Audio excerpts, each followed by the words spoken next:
Alright, we move on to episode 2, which is called The End of the World.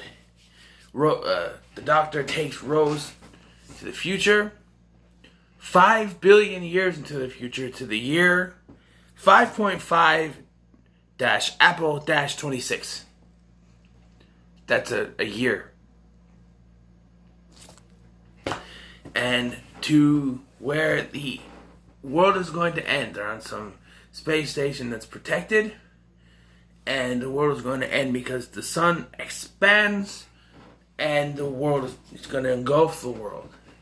And on this space station they meet the last living human, Cassandra, who we will meet again in a later episode, along with the face of Bo, who we'll also meet again, and various other aliens, but those are the two well-known ones. These weird, hooded aliens, cloaked, robed, whatever you want to call them, aliens, they're handing out these silver balls. And right away you think, okay, because they offer one to one of the helpers, and she's like, well, I'm just a helper. And then they offer it again, and he's like, okay, which means they must give them out, like something's going on. And so the Doctor slowly starts to realize that something is going on, and these balls are turning into these little spider things crawling around, and they're causing trouble. And the trouble is that it's going to deactivate all the safety protocols on the space station, and when the sun expands, it's not only going to destroy the Earth, but everyone on that space station. And Rose gets locked in some room where they look at the sun and stuff. She gets stuck in there. And so it's up to the Doctor and Jabe, who's made of wood, to try to stop it. He does, but not before finding out who's behind it. It's Cassandra, of course. They try to immediately, he takes a little spider thing after he finds it, and he goes, go to your master, go on. And it stops at Cassandra, and then moves on to the robed dudes. But then the Doctor reveals that the robed dudes are actually androids, so they're not real. So he's like, okay, now go on. And it goes over to Cassandra. So Cassandra's behind it. Cassandra is the last human, and she's actually... she's a very confusing person. She hates on what was left of the human race because they're not entirely, purely human. Yet she's done so much stuff to her body, she's literally just skin stretched out. On a thing. And that's it. The Doctor is asked of his origins, like where does he come from, and he never gets a straight answer, but Jabe knows he's a Time Lord, and that, she helps save the day. He's able to stop, and put the shields back up. And also in this episode, he confesses to Rose that his planet is gone. Nothing but dust and rocks, and there was a war, we lost, but he won't say who he lost to and when exactly happened. So he's a Time Lord, the last Time Lord, at least at this point, that's what he believes. And yeah. There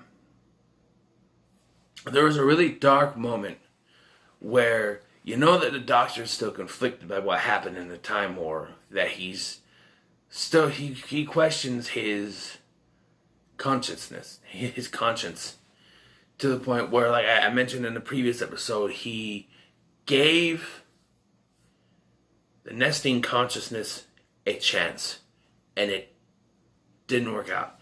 Here, he doesn't give Cassandra a chance. She is starting to dry out because she teleports away, and then he stops the thing from happening. When she gets there, it's a little bit warmer in there, and it starts to dry her out. And because she's just skin, she explodes. And he sends her and watches her die. Even though Rose begs him to help her, he doesn't. Because you may think, oh, this is a moral problem for the doctor, but the truth is, he helps those who deserve it. She didn't deserve his help. Like I say, he gave the Nestine consciousness a chance. That screwed him over in the long run. She didn't deserve a chance. She had a chance. She had a chance to survive. She had a chance, all this, but she chose to try to kill a bunch of people. That's unforgivable. She doesn't get a chance. She had a choice, I should say, not a chance. She doesn't get a chance to survive. She's drying out, that's it. Even though we do come across her again, because maybe they decided it's a little rough for him to just kill her off, but who knows. There's one thing I want to point out is that, do you know how hot the sun is? That glass is cracking, Rose is in there, the sun is coming, and there are things in there that are scorched a little bit, and yet Rose comes out unharmed? I'm a little iffy on that one. And everybody just was like, oh, it's just a little hotter in here. No. There'd be burns, there'd be something. That close to the sun. They're like right above the sun. It implodes, basically. Or not right above the sun, right above the earth, but it implodes. And they're supposed to say it just got a little bit hotter in there before the doctor saved them. I don't think so. I don't think it works that way, but I'm not a scientist. So like I said, we have then the doctor takes her back to Earth, and they have a talk, and he tells her about, what happened, the war and everything. And this is a very serious moment. And then they chose to end it on, I smell chips. Do you want chips? You're buying. I don't have any money. Oh, fine, I'll buy.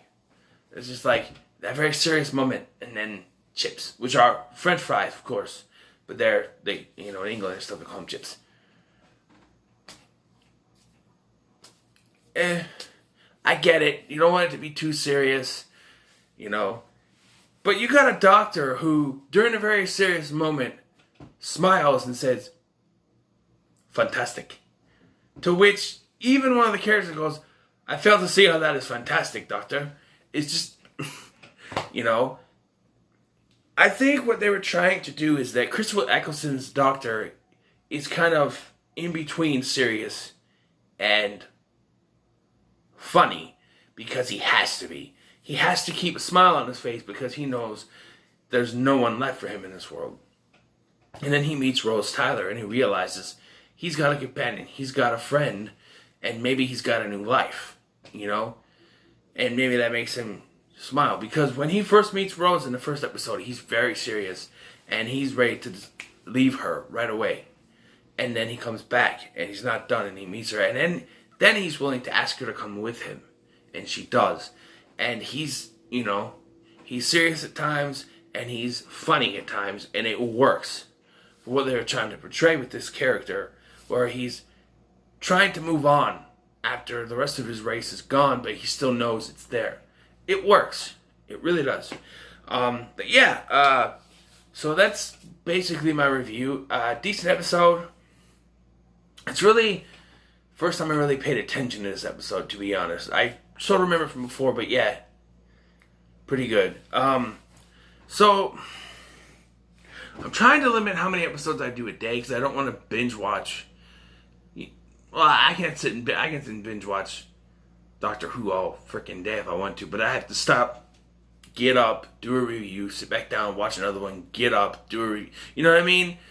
So I'm limited to 3 episodes a day. So this is episode 2 that I'm doing, and then I'll do the next one, which has something to do with Charles Dickens, I guess. I don't remember that, maybe it's a good thing I'm rewatching. I didn't really remember this one, and I don't remember the next one, but I guess we'll see, right? So until then, what are your thoughts on this episode? Let me know in the comments below. Make sure to like, share, and subscribe. Thank you for watching. I've been Scotty. See you in the next one.